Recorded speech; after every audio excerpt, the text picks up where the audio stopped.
여러분 안녕하십니까? BTV 뉴스입니다. 먼저 이 시각 주요 뉴스입니다.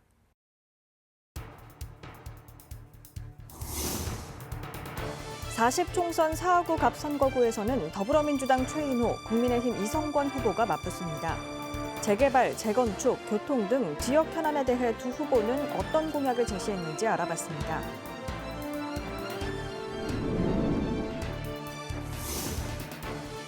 신설 선거구 북구 을에 민주당이 정명희 후보를 곧바로 공천한 반면 국민의힘은 추가 공모를 통해 후보를 결정합니다. 타 지역 공천 탈락자들의 도전이 이어지고 있습니다.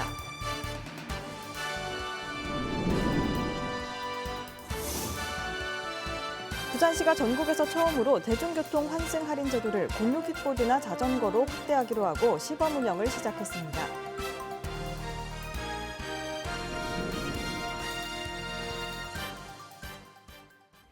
오는 4월 10일 치러지는 총선에서 부산 4하구 갑 선거구는 더불어민주당 최인호 후보와 국민의힘 이성권 후보가 맞붙습니다. 재개발, 재건축과 교통 문제 등 지역의 산적한 현안에 두 후보는 어떤 해결책을 내놨는지 박철우 기자가 취재했습니다. 낙동강 벨트의 한 축인 부산 4하구 갑 선거구. 부산 최대 총선 격전지 가운데 한 곳입니다.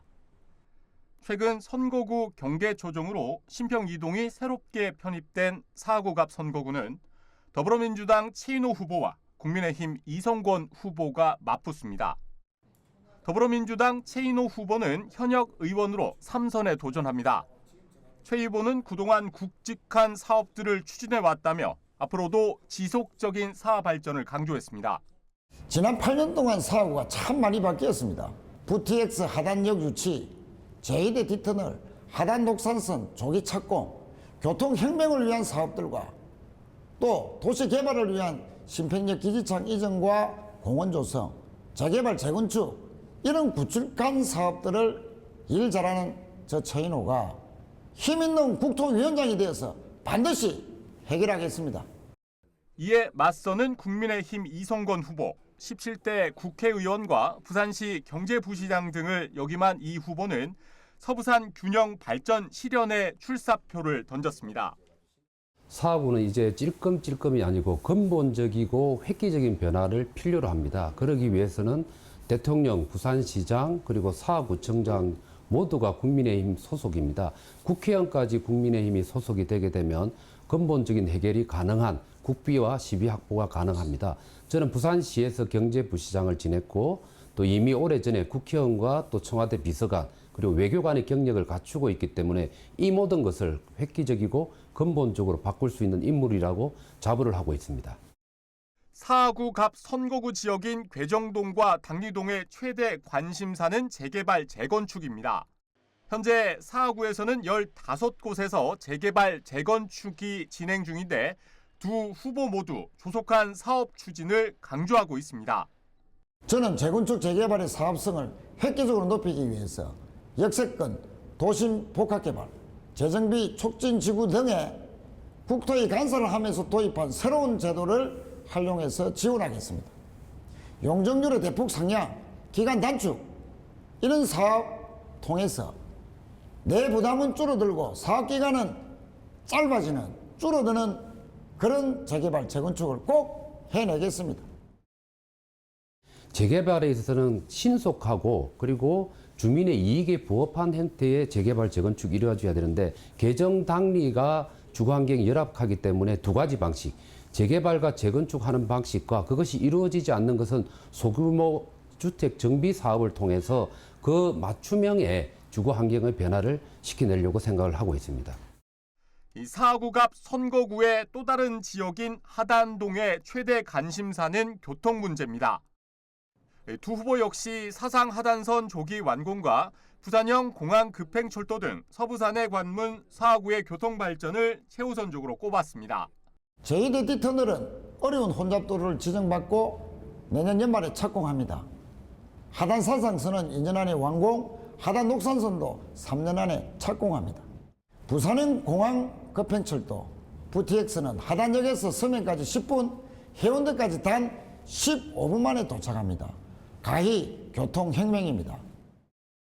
2016년부터 착공이 된 사상 하단선들이 너무나 공기가 길어져 있고 교통공사가 서둔다고 하지만 2026년 12월에 완공 예정입니다. 최소한 6개월 이내 더 단축을 시키는 것을 목표로 하고 있고 그와 관련해서는 이미 부산시에 있을 때부터 교통공사나 또 관련 부서하고 협의를 해온 적이 있습니다. 그래서 반드시 이 민원을 해결해내겠습니다. 이 낙동강 벨트 선거 판세의 중요 승부처로 꼽히는 4.5구 갑 선거구. 두 후보의 한치도 물러설 수 없는 대결이 시작됐습니다. BTV 뉴스 박철우입니다. 부산에서 유일하게 신설된 선거구 북구을이 새로운 격전지로 떠오르고 있습니다. 더불어민주당이 선거구 획정 이후 곧바로 공천을 마무리한 것과 달리 국민의힘은 공모를 통해 후보를 결정할 예정인데요. 타 지역 탈락자들이 북구을에 관심을 보이고 있습니다. 장동원 기자입니다. 북구 화명동과 금곡동, 만덕 일동은 북구을 지역구로 이번 총선을 치릅니다. 선거구 획정 직후 더불어민주당은 북구청장을 지낸 정명희 후보를 단수 공천했습니다. 반면 국민의힘은 추가 공모를 통해 후보를 결정합니다. 후보 공모에는 부산 진구갑 공천에서 탈락한 이수원 전 국회의장 비서실장이 북구을 예비 후보로 등록했습니다.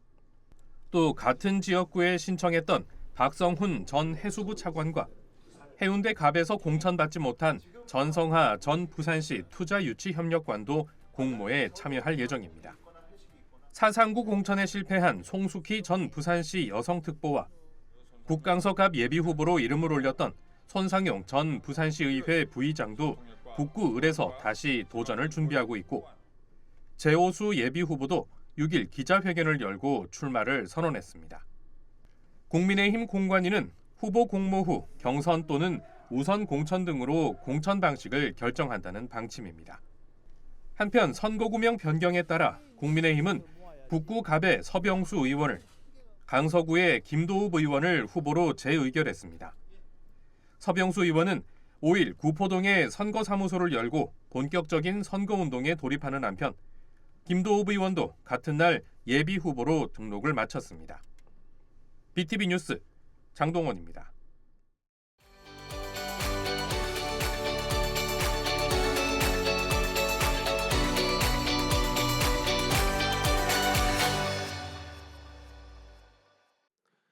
금품이나 식사를 대접해 선거법을 위반했다는 기사 간혹 접해보셨을 겁니다.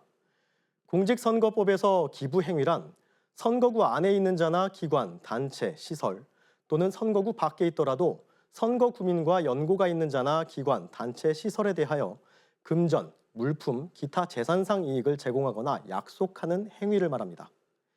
기부행위가 가능해지면 선거 자체가 후보자의 인물이나 식견, 정책 등을 평가받는 기회가 되기보다는 후보자의 자금력을 겨루는 과정으로 타락할 위험성이 있겠죠. 때문에 공직선거법에서는 이를 방지하기 위해 기부행위를 제한하는 겁니다. 그럼 어떤 사람들이 기부행위를 할 수 없을까요? 국회의원과 지방의원, 지방자치단체장, 그리고 정당의 대표자와 후보자, 입후보 예정자는 기부행위를 할 수 없습니다. 이에 더해 그들의 배우자 또한 선거에 관한 여부를 불문하고 일체의 기부행위가 금지됩니다.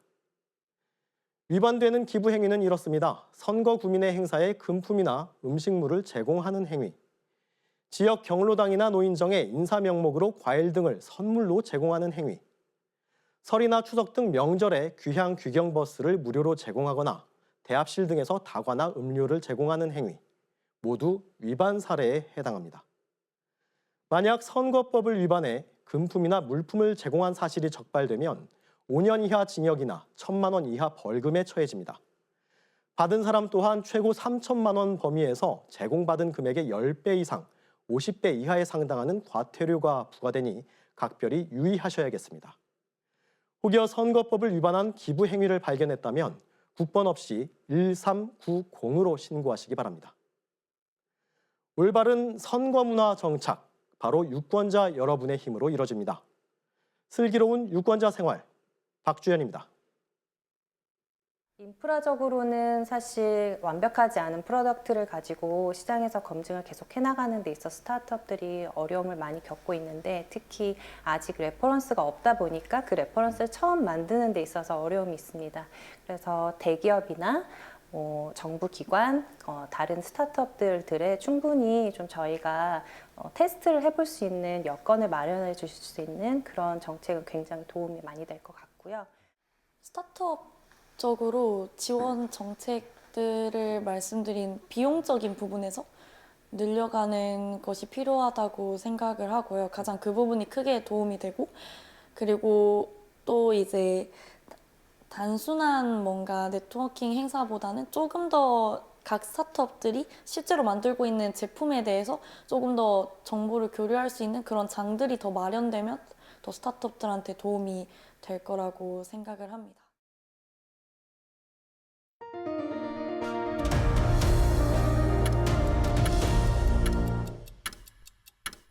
부산시와 사단법인 부산비엔날레 조직위원회는 2024 부산 비엔날레를 오는 8월 17일부터 10월 20일까지 65일간 개최하기로 했습니다. 2년마다 열리는 이번 행사는 올해 처음으로 8월 개막해 어둠에서 보기라는 주제로 진행됩니다. 전시 장소는 부산 현대미술관과 부산 근현대 역사관, 그리고 초량 원도심 일원이며 국내외 70개 팀이 참가합니다. 부산시가 대중교통 환승 할인제를 공유 킥보드나 자전거로 확대하기로 하고 시범 운영에 들어갔습니다. 실제 어떻게 이용하는지, 또 문제점은 없는지 김석진 기자가 직접 이용해봤습니다. 길거리에 있는 공유 전동 킥보드에 일반 교통카드를 갖다 댑니다. 곧 잠금 장치가 해제되고 운행이 가능합니다. 운행을 마친 뒤 버스에 올라탑니다. 같은 교통카드로 결제를 하니 요금이 할인됩니다. 공유 모빌리티와 대중교통 간 환승 할인제를 도입한 건 부산이 처음입니다. 할인되는 금액은 500원, 환승 시간은 30분 이내여야 합니다. 부산시는 공유 모빌리티 이용이 많은 부산대학교와 인근 도시철도역을 중심으로 시범 운영하고 있습니다. 장거리 때는 이제 버스를 타니까 환승도 되고 돈도 아끼고, 짧게 갈 때도 킥보드 타고 바로 갈 수 있으니까 그것도 그것대로 좋아서 친구들도 많이 이용할 것 같아요. 현재 환승 할인 가능한 공유 모빌리티는 전동 킥보드 50대입니다. 시는 오는 5월부턴 200대까지 늘리고 도시철도까지 환승 할인 받도록 할 예정입니다. 하지만 불편한 점도 곳곳에서 나타나고 있습니다. 공유 모빌리티를 이용 후 버스로 갈아탈 때 환승 할인이란 음성 서비스가 지원되지 않습니다. 또 공유 모빌리티 요금을 할인받으려면 버스에서 내릴 때 하차 태그를 반드시 거쳐야만 됩니다. 이 밖에도 공유 모빌리티의 불법 주정차 문제도 해결 과제로 남아 있습니다. PM 관련 업체라든지 이런 데와 해가지고 협의체를 구성을 해서 안전적인 부분에 있어 가지고 운행 관리에서 계속적인 협조와 이런 것들을 지금 해나가고 있는 상황입니다. 한편 공유 모빌리티로 환승 할인을 받으려면 해당 장치에 달린 QR코드를 통해 교통카드만 등록하면 바로 사용할 수 있습니다. BTV 뉴스 김석진입니다. 저출산 상황에 어린이집과 유치원도 직격탄을 맞았습니다. 농촌 지역뿐 아니라 도심에도 보육시설 폐원이 이어지고 있는데요. 앞으로 4년 뒤 어린이집 유치원 10곳 중 3곳은 문을 닫을 것이라는 아무런 전망도 나왔습니다. 흉물로 남게 되는 폐원 보육시설에 대한 대책도 마련해야 한다는 목소리입니다. 차선영 기자가 보도합니다. 5개월 전 문을 닫은 부산 중구의 한 국공립 어린이집입니다. 더 이상 아이들의 웃음소리가 들리지 않습니다. 고사리 같은 손으로 키웠을 화분의 식물도 다 말랐습니다. 아파트 단지가 밀집한 지역에 위치한 이 어린이집, 문을 닫은 이유는 아이들이 줄었기 때문입니다. 원도심에는 지금 인구 소멸 지역으로 지정이 되어 있거나 아니면 관심 지역으로 이렇게 지정이 되어 있습니다. 그래서 전체적으로 지금 미취학 아동들의 수가 지금 줄어드는 부분에 있어가지고 이제 어린이집 이런 폐원에 영향을 많이 미치는 것 같습니다. 인근의 어린이집은 2022년 2월 폐원했습니다. 이 어린이집 역시 폐원 이유는 워낙 감소였습니다. 아이들이 떠난 텅 빈 공간은 2년째 방치되고 있습니다. 지역 주민들은 문을 닫은 어린이집 모습에 격세지감을 느낍니다.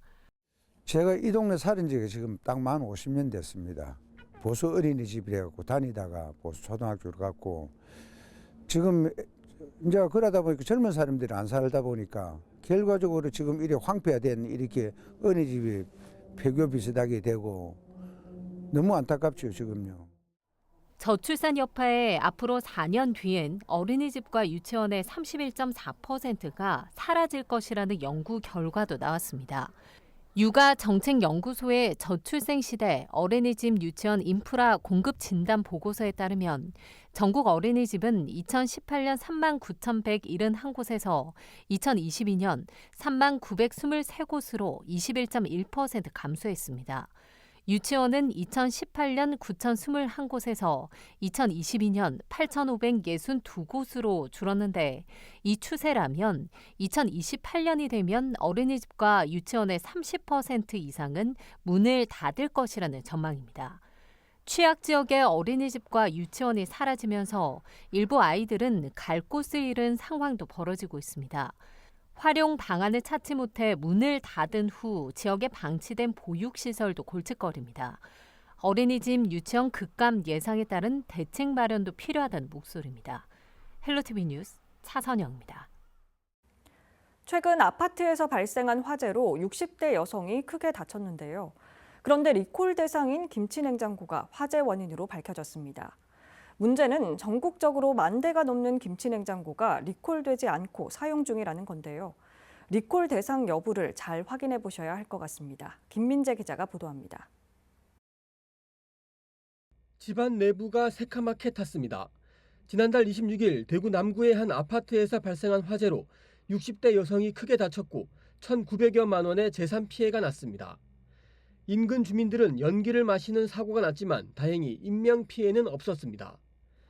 화재 원인으로 지목된 건 김치 냉장고입니다. 문제가 된 제품은 위니아라는 회사가 2005년 9월 이전에 만든 뚜껑형 김치 냉장고입니다.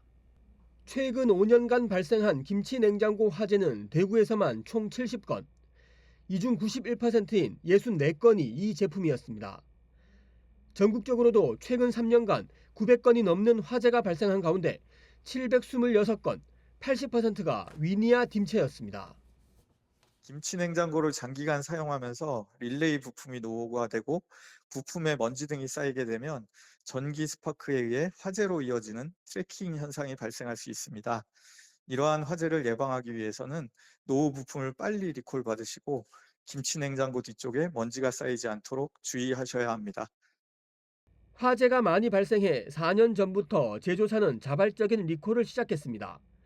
하지만 아직 전국적으로 1만여 대가 사용 중인 것으로 추정됩니다.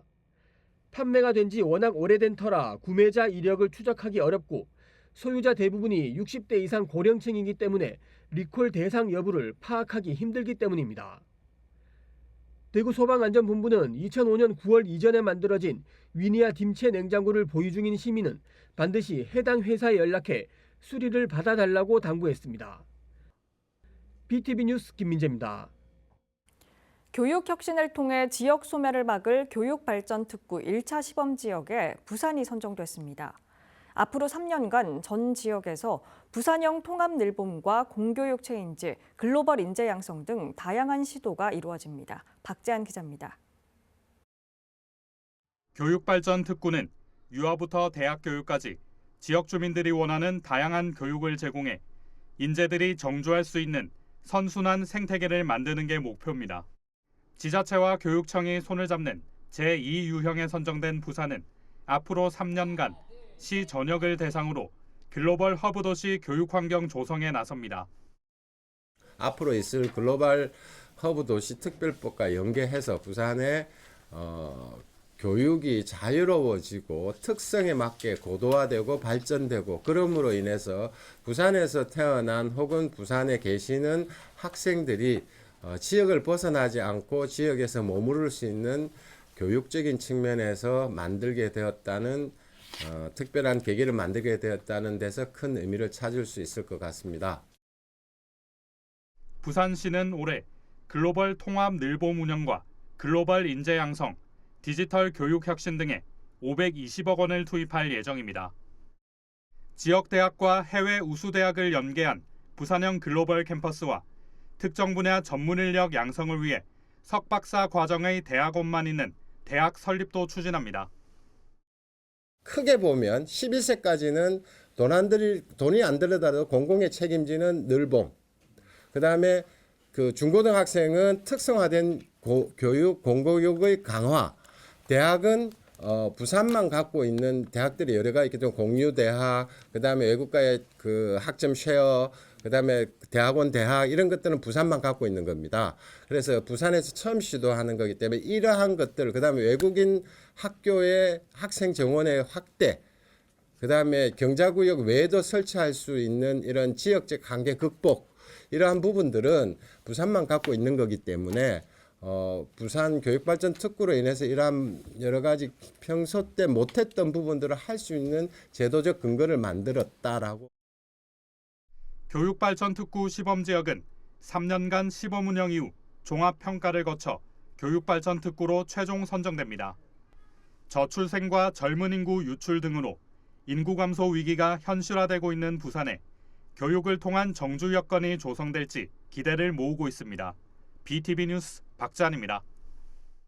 지난 5일 북구 다문화가족 지원센터에서 한국문화 이해를 위한 국악 어울림 한마당이 열렸습니다. 국립남도국악원 주최로 열린 이번 프로그램은 결혼 이민자와 다문화 가족의 안정적인 한국 정착을 위해 마련된 것으로 국악기에 대한 설명을 비롯해 국악과 재즈를 접목한 밴드 제나의 공연으로 진행됐습니다. 강서구가 5일부터 대저 1동과 명지 1동 행정복지센터에 민원실 안전보안관을 배치합니다. 안전보안관은 악성 민원으로부터 공무원을 보호하고 질 높은 행정 서비스를 제공하기 위한 것으로 오전, 오후 2명씩 2교대로 근무합니다. 노인 일자리 사업과 연계해 투입되는 안전보안관은 위험 예방을 위한 활동과 방문자 안내 등을 맡게 되며 시범 운영 후 확대 배치될 예정입니다. 지난 1일 강서구 지사 스포츠파크가 문을 열었습니다. 지사동 9,300제곱미터 부지에 16억 원을 투입해 조성된 생활체육시설로 종목별 운동장과 운동기구, 화장실, 파고라 등 휴게시설을 갖췄습니다.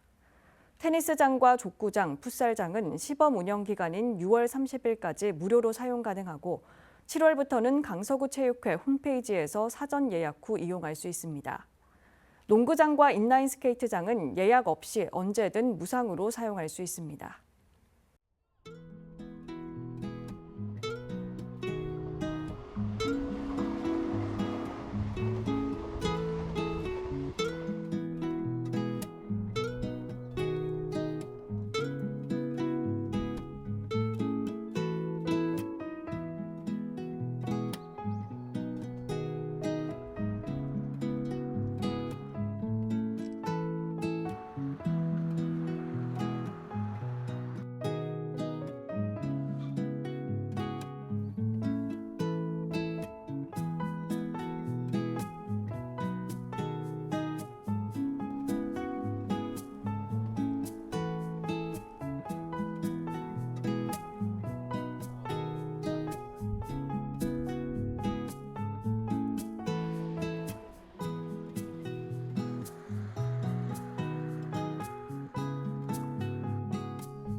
이상으로 BTV 뉴스를 마칩니다. 시청해주신 여러분 고맙습니다.